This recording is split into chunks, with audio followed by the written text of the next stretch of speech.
زاتیر شویم تر سر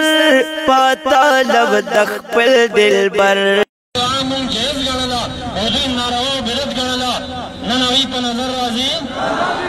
دا گواهان د چا په مخ کې دا لیکل شوي وو چرمین پرویز خان سید هدایت شاه ظاهر خان سفیر احمد شاه او دا شان محترم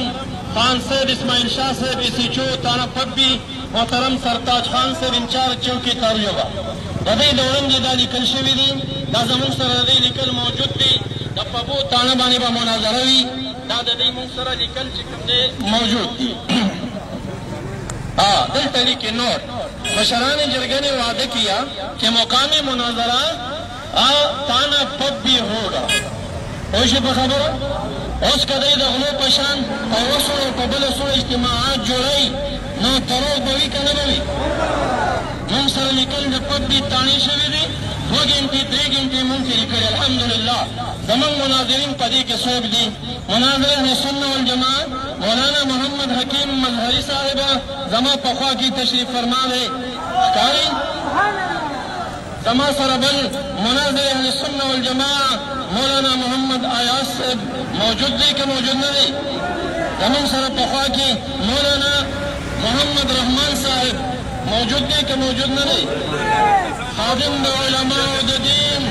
غلام حضرت غلام لیکلی شوی دی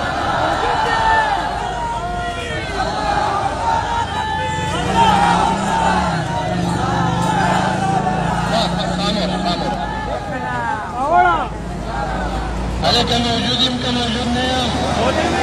داسې د وجود نه غټ یم ړندو ته ښکارم که نه ښکارم الحمدلله دا هر میدان کې مونږ ښکاره شوي او دوی نه دي موجود شوي د دوی د خوا نه مونږ سره مناظرین چې لیکلی شوي دي هغه څوک دی ګوره ہماری طرف سے یعنی سنة والجماع اشاعت توحید والسنة دا دوی لیکلي دي حلقہ تاروجبہ کی طرف مناظرین شیخ القرآن الحدیث علامہ صدر الشہید شاعر ښکارېږي هلکه په نظر راځي که چېرته پټې اواز دې وکړي شیخ مولانا عبدالوکیل صاحب په نظر راځي وکیل نشته شیخ مولانا مفتی توصیف احمد صاحب په نظر راځي شیخ مولانا شریف حسین صاحب په نظر راځي شیخ مولانا انور الحق صاحب په نظر راځي نو موږ به څه کوو موږ به په بید تاڼه کې دلته شپې ورته کوو هلکه پوهېږې په خبره که نه پوهېږې تاسو دا یې نه بعد الہ العالمین دی جناب ڈی ایس پی صاحب ایس ایچ او صاحب زمونږ یې قدر کړی ربي کریم دې نورم قدردان کې امین ووایه دی سنیان دي ښکلې عقیدې خاوندان دي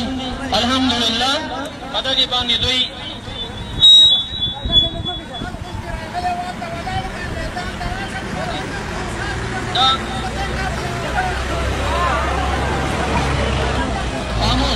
خاموش ټولې ښه دا اعلان کوم کوم چې سچو ته مونږ ته لیکل را کړي اوس هم باقي ده دی هغې نه به بل مبارک فوټوسټیټ یې کوي زرګونه تاسو ته به یې توضیح کوي مور ښکاري که نه ښکاري په دې باندې نورې ورته دا لیکي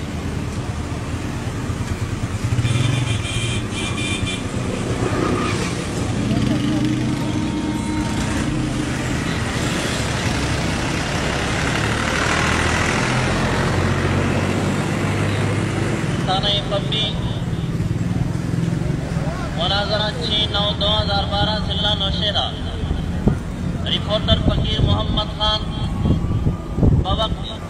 9 बजे 6/9/2012 बवक्त 9 बजे सुबह से लेकर 12 बजे तक जरगह मशरान और जमी उलमाए किराम जो कि हमरा जिसके नाम हैं मौलाना मोहम्मद हकीम मजहरी मौलाना मोहम्मद अब्दुल हलीम नईमी महमूदुर रहमान सैयद मोहम्मद अयाज अली शाह और फजीलत शेख शेखुल कुरान वल हदीस वकील अहनाफ जनाब गुलाम हजरत गुलाम साहब उन्होंने आज़ी